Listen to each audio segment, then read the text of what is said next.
Tuhan bersamamu.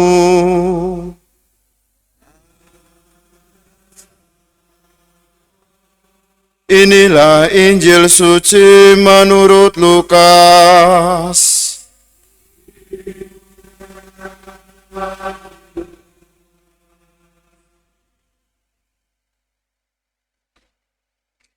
Sekali peristiwa Yesus membawa Petrus, Yohanes dan Yakobus naik ke atas gunung untuk berdoa. Ketika Yesus sedang berdoa, rupa wajahnya berubah dan pakaiannya menjadi putih berkilauan.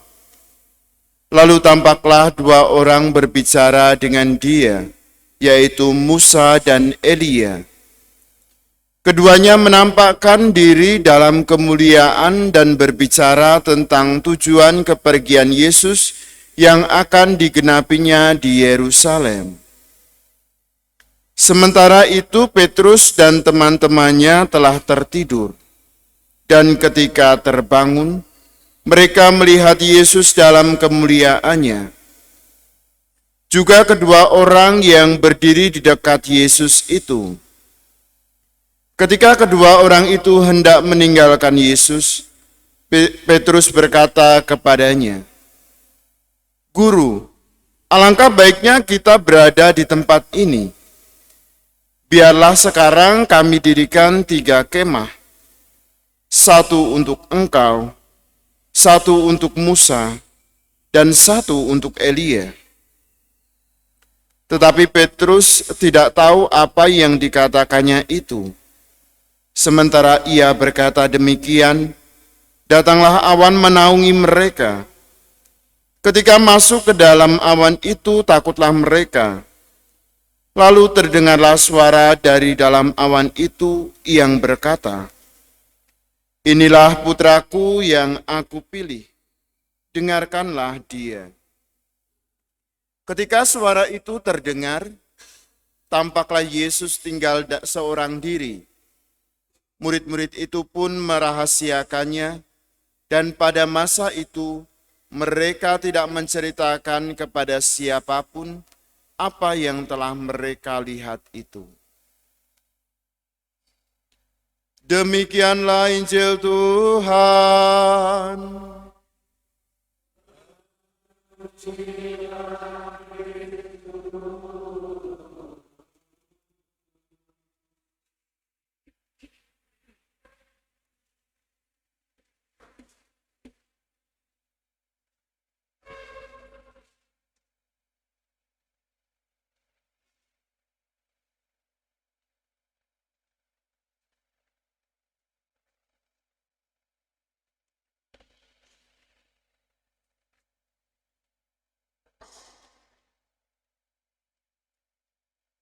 Inilah anak yang kukasihi, dengarkanlah dia.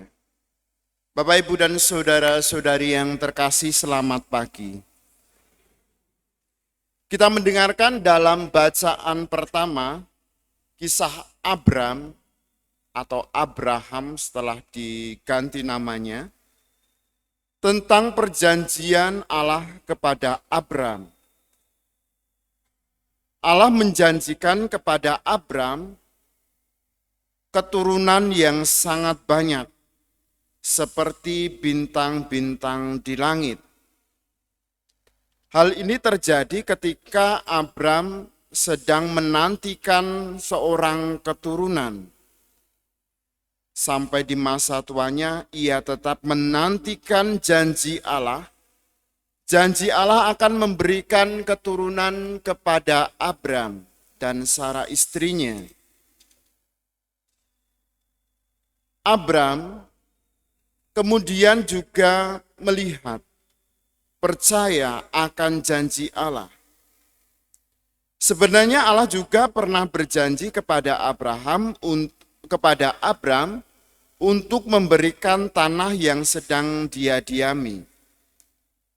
Dan Allah, menuntun Abram dan keluarganya untuk keluar dari tanah Ur Kasdim sampai ke tanah yang telah dijanjikan Allah. Meskipun begitu, Abram tetap meminta tanda bahwa itu adalah milik Abram dan keluarganya. Janji Allah kepada Abram kemudian ditepati oleh Allah. Allah memberikan banyak keturunan kepada Abram, termasuk kita yang percaya kepada Allah. Maka dalam beberapa lagu dikatakan bahwa Abram mempunyai banyak sekali anak-anak. Aku anaknya dan engkau juga. Kita percaya kepada Allah, percaya juga kepada Allah Abram yang telah memberikan janji kepadanya.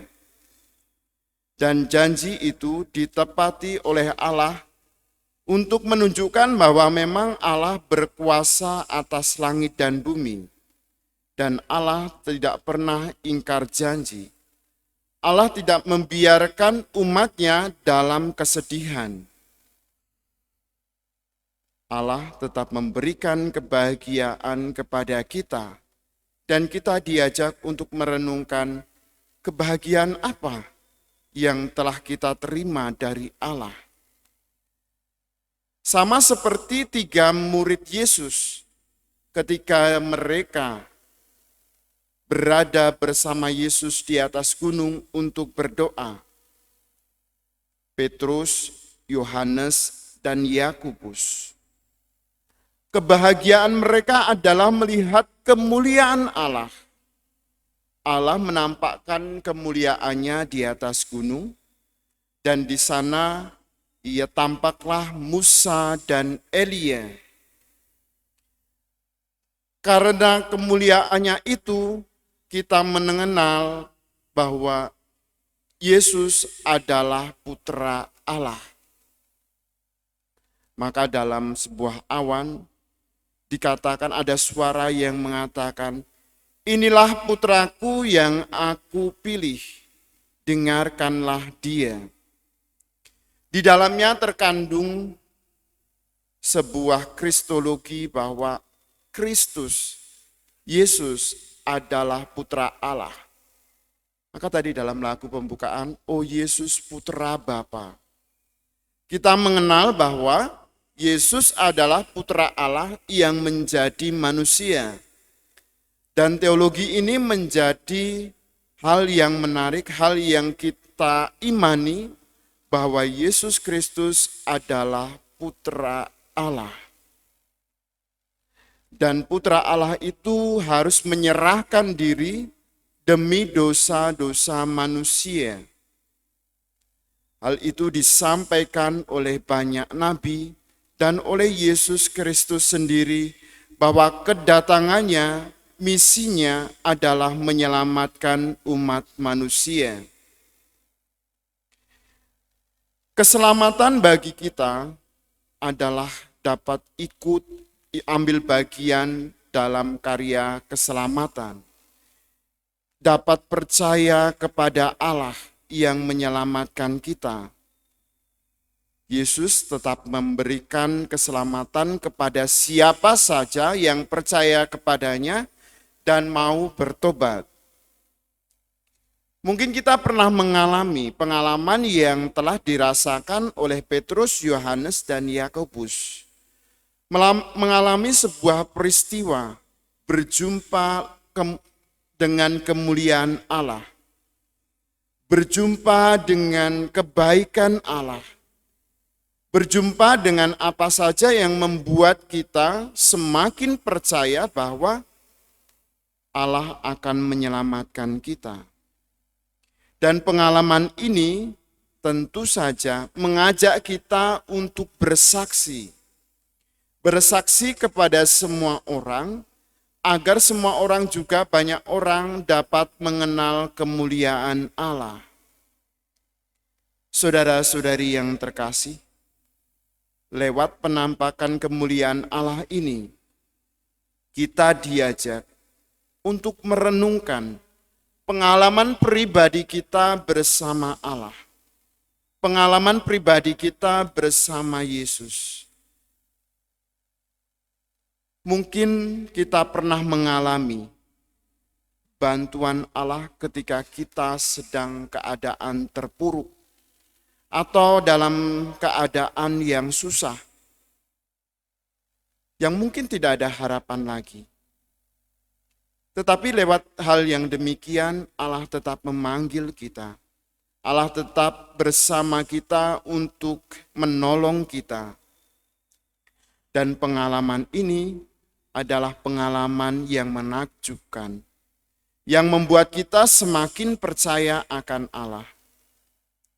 Atau pengalaman lain lagi yang membuat kita ingin memberikan kesaksian bahwa Allah tetap mendampingi saya meskipun saya berada dalam kehidupan sendirian. Hidup dalam kesendirian tanpa ada orang yang mengasihi, tanpa ada orang yang menuntun kita, atau lain sebagainya. Dan pengalaman-pengalaman ini harus sampai kepada pengalaman akan kasih Allah kepada kita. Kita harus menyadari bahwa Allah hadir bersama kita lewat pengalaman-pengalaman hidup yang kita alami setiap hari.